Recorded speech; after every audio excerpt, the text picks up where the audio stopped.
immediately went to Senator Leahy and his wife. His wife is actually a nurse, so he was in good care with her. But it's something that 2021 doesn't need more of what we saw in 2020 in terms of uncertainty. So it's good to see that he was released from Walter Reed only after a few hours of observations there at the hospital. And Kevin, I was also wondering as well, let's talk about impeachment a little more. A lot of Republicans are crying foul and saying this is a conflict of interest because Senator Leahy will be acting as both judge and juror. What do you think about that? Is there precedent for that in impeachments of the past? And is this kind of just a talking point? Yeah, it's a good question. There is precedent in terms of past impeachments not involving a current president. That either another judge in some capacity or the president pro tem of the Senate has stepped in as that presiding officer. But as you saw today with Senator Leahy, he took an oath to adjudicate this with honesty and fairness and transparency. He's been in the United States Senate for 46 years. He has seen a lot over those 46 years.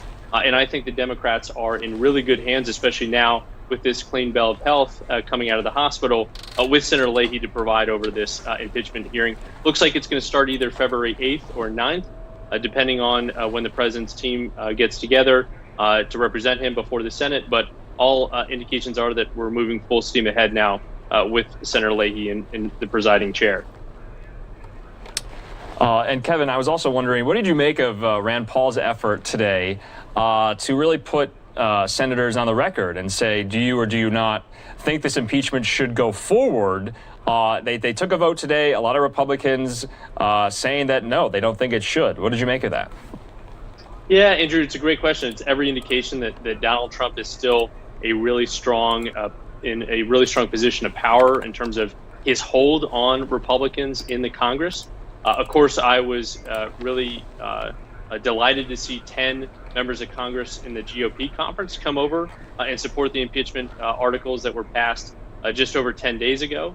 And to see 5 Republican senators, now a lot of them are known for them, being moderates in the United States Senate, senators like Susan Collins and Lisa Murkowski, but also fairly strict constitutionalists like Patrick Toomey of Pennsylvania and Ben Sasse of Nebraska, cross party lines to side with the Democrats, vote that motion down.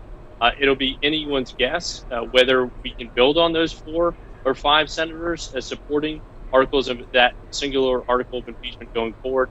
And it's all up to those 9 impeachment managers on the House Democratic side to really make the case to those senators and to the American people. Kevin, a lot of Republicans would say, even Democrats would say that it doesn't bode well for conviction for former President Trump going forward because of all the Republican support for dismissing this impeachment. He was hearing a little talk amongst some senators. I think there were some reports tonight. If this doesn't work, maybe a censure is in order instead. If that were to take place, don't you think it's the Democrats are just trying to kind of kick this can down the road a little bit? Yeah, it's a good point. And again, we'll see how the dynamics play out with how strong the Democrats' case is with these House managers coming over to the Senate in the next 2 weeks to present their case, both to those senators and to the American people. But, we saw one Republican senator break ranks, Mitt Romney, in the last impeachment, voting on one article. We saw 5 Republican senators break ranks today to support this impeachment going forward in terms of the trial component in the United States Senate. So as a Democrat, I'm seeing some cracks in the Republican base of support for this president. And again, it's anyone's guess now to see how strong the case will be made to those senators if we can build on that. And if there are some Republican senators of conscience that cross party lines to vote to convict former President Trump.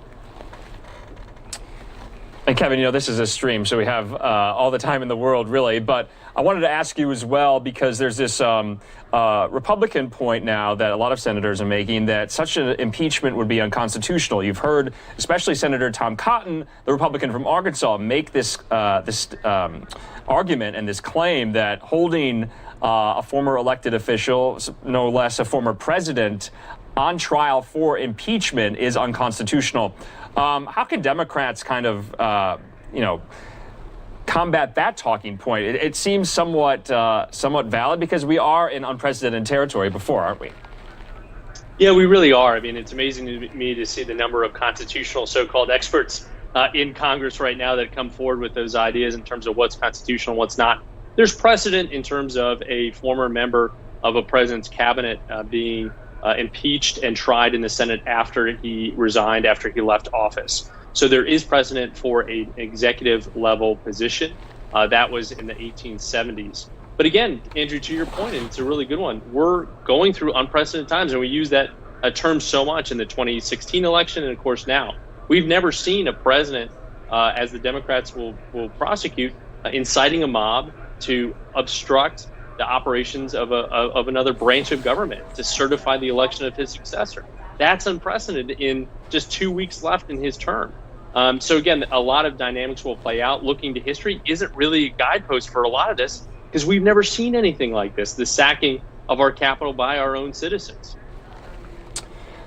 And obviously everyone will be watching, Kevin, what now Senate Minority Leader Mitch McConnell will be doing, because he's made a lot of public statements, but we don't really know which way he will come down on this. It would be quite stunning for a member of the president's own party, no less the former majority leader, to vote to convict. So we'll be watching that here on News Now for Fox. But since I have you here, why don't we just transition a little bit the conversation and talk about what's going on with the filibuster? Can you kind of walk our viewers through, what is the filibuster used for?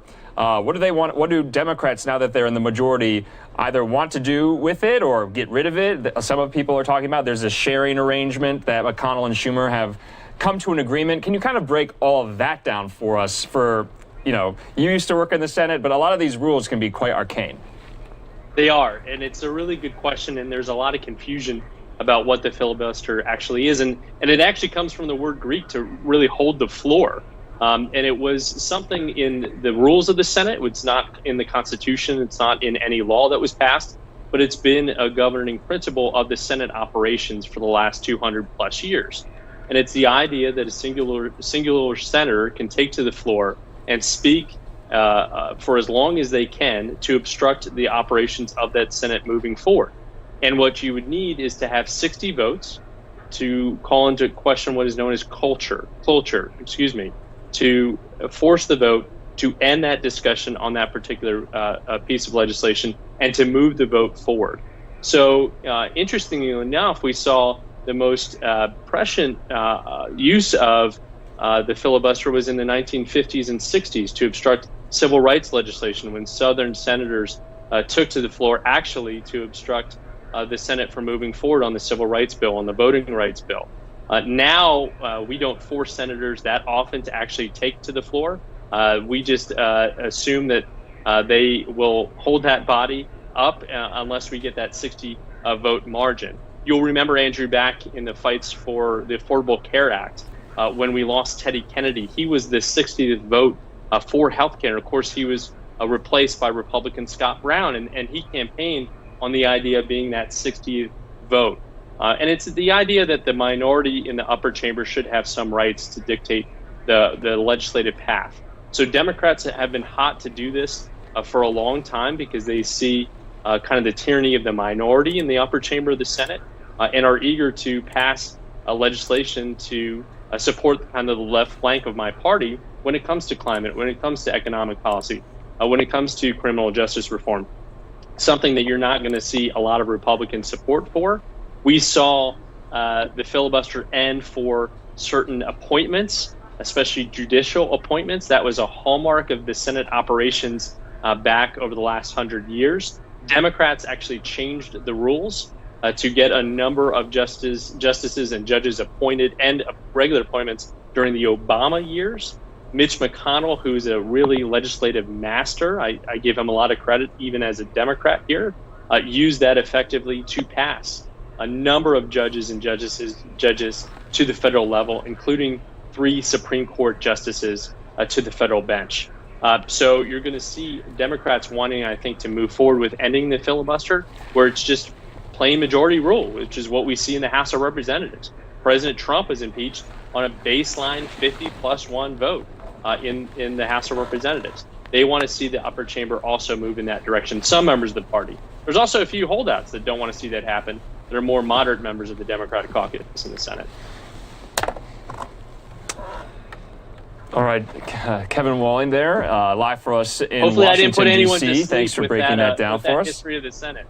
I said, hopefully I didn't put anyone to sleep with the history of the filibuster there, watching the program. No, not quite, Kevin. But yes, we'll be seeing all this play out once the Biden administration agenda items are put to the Senate, COVID relief being one of them. So we'll see how all of this plays out as we go forward in the week. Kevin, thank you so much for being with us. We'll see you again. Good to be with you, Andrew. Thank you. All right, so really interesting discussion on everything happening in Capitol Hill at the moment because we've heard that word a lot, unprecedented. There's another impeachment trial in just a year's time. Remember, I was back there